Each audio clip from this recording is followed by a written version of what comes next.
नमस्कार दोस्तों, GK with पप्सा YouTube channel में आपका हार्दिक स्वागत है। दोस्तों, आरएस इंटरव्यू में जो हाइपोथेटिकल क्वेश्चंस पूछे जाते हैं, तो आज हम एक आरएस इंटरव्यू हाइपोथेटिकल क्वेश्चंस की सीरीज़ लेके आ रहे हैं, जिसमें हम ये बताएंगे कि ऐसा अगर क्वेश्चन पूछा जाए तो उसका क्या आंसर होना चाहिए। क्योंकि बहुत से ऐसे कैंडिडेट होते हैं जो फर्स्ट टाइम यानी कि फर्स्ट अटैम्प्ट में मेंस तक पहुंचते हैं, मेंस क्लियर करके इंटरव्यू देने तक जाते हैं और वो किसी भी प्रकार की कोई आरएस की मॉक या वो जो इंटरव्यू गाइडेंस जो प्रोग्राम होता है वो नहीं ले पाते हैं या क्लासेस नहीं ले पाते हैं। तो कई बार होता है कि जो सिचुएशन बेस्ड एजुकेशन दिए जाते हैं उसमें वो कुछ बोल नहीं पाते हैं, घबरा जाते हैं या फिर उनको लगता है कि उस क्वेश्चन की वजह से शायद उनका पूरा इंटरव्यू जो ख़राब हो जाता है। बहुत अच्छे मार्क्स लेते हैं, मेंस में अच्छा स्कोर होता है, फिर भी एक जो सिचुएशन बेस्ड क्वेश्चन होता है, काल्पनिक क्वेश्चन होता है, फिर भी उसमें उनको जो आंसर नहीं दे पाते हैं या कुछ बोल नहीं पाते हैं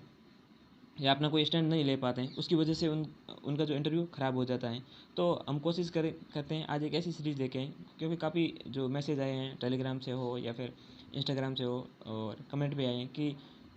जो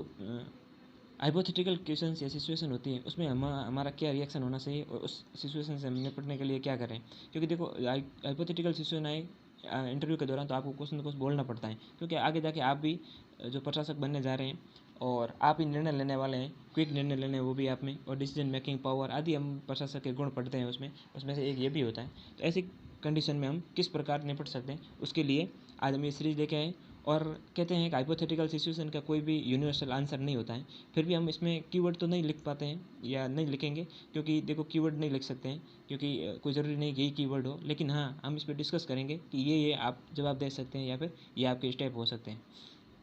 तो लेट्स सी देखते हैं। आज का जो क्वेश्चन है कुछ इस प्रकार है कि माना कि आप एसडीएम हैं और आपके उपखंड में किसी घटना के कारण जनता आक्रोश में आकर हाईवे जाम कर देती है। ऐसी स्थिति से आप कैसे निपटेंगे और आपकी प्राथमिकताएं क्या होगी। तो अब आपको जो फर्स्टली जो आप स्टेप लेते हैं तो किस प्रकार के स्टेप लेंगे और आप इस सिचुएशन से कैसे निपटेंगे। तो देखिए, अब हम बात करते हैं इस जो क्वेश्चन में कि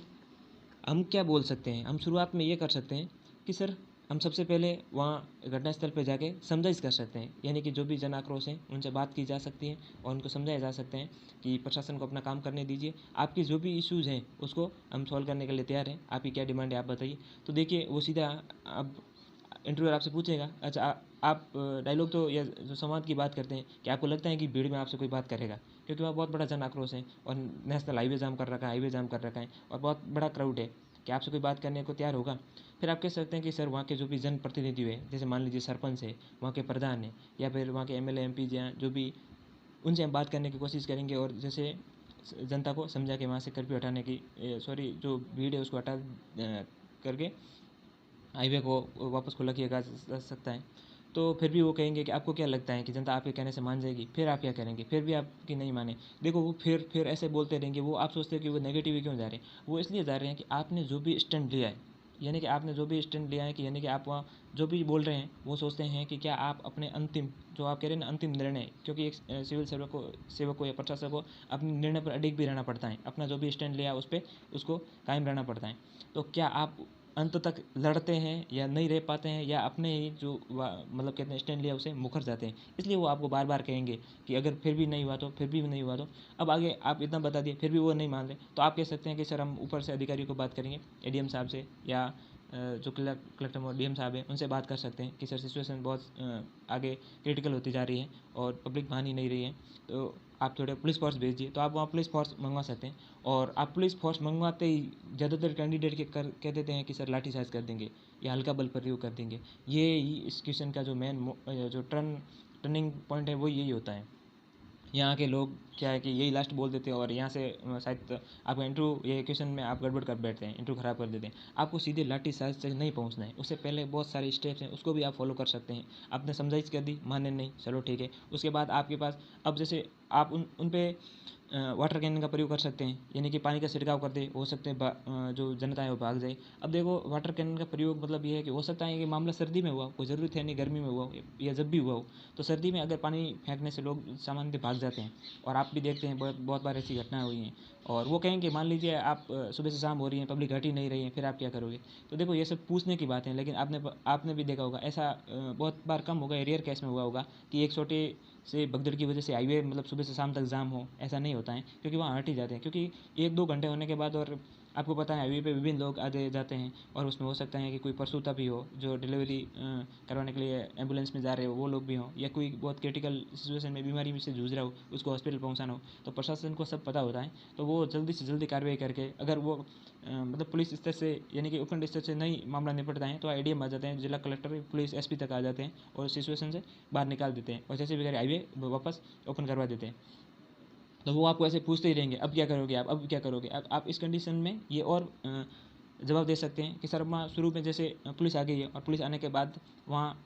वाटर कैन का प्रयोग कर दिया तो पब्लिक भाग जाएगी। मान लीजिए सर्दियों का मौसम है, देखो यहाँ क्वेश्चन नहीं कह रहा है कि कौन सा मौसम है या ये घटना कब हुई है, फिर भी आपको लगता है कि 1-2 घंटे में मतलब SP तक पहुँच जाते हैं, वहाँ पुलिस प्रशासन का लॉ एंड ऑर्डर का इशू है तो वो वहाँ से निपट जाते हैं। फिर अगर वो कहेंगे कि मान लीजिए कि वो उससे भी नहीं माने, यानी कि आपने पानी फेंक दिया उससे भी लोग नहीं माने, या वाटर कैन का प्रयोग कर दिया है आपने फिर भी नहीं भागे, तब क्या करोगे। तब आप कह सकते हैं कि सर थोड़ा टीयर गैस का प्रयोग कर सकते हैं, आंसू गैस के गोले फेंक सकते हैं, उसका प्रयोग कर देंगे। फिर वो कहेंगे उससे भी अगर जनता नहीं भागी तो जनता टच की मत नहीं हो रही, फिर आप क्या करोगे। फिर आप कह सकते हैं कि सर थोड़ा हल्का बल का प्रयोग कर सकते हैं। अब यहाँ ये नहीं कह सकते हैं कि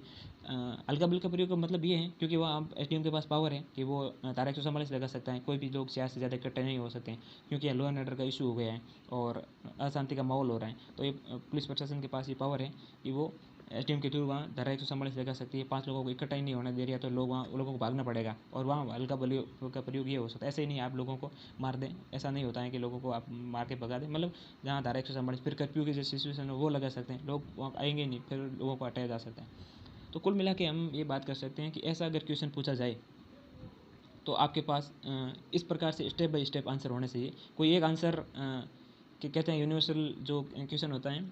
सॉरी जो सिचुएशन बेस्ड क्वेश्चन होता है उसका कोई यूनिवर्सल आंसर नहीं हो सकता है। और ये बात कहीं ना कहीं सही भी है, क्योंकि क्या बता दें हमने कि ये 4 लाइनें आपको जाके बोलनी, ऐसा नहीं हो पाता है, क्योंकि ये आपकी समझ और उस पर डिपेंड करता है। और बहुत बार क्या है कि कैंडिडेट कोई मॉक जो है वर्कशॉप नहीं लेते हैं, RS की इंटरव्यू गाइडेंस नहीं ले पाते हैं, प्रोग्राम में कहीं हिस्सा नहीं ले पाते, क्लास नहीं ले पाते, तो कई बार उसके माइंड में रहता है कि ऐसे क्वेश्चन का जवाब क्या दे।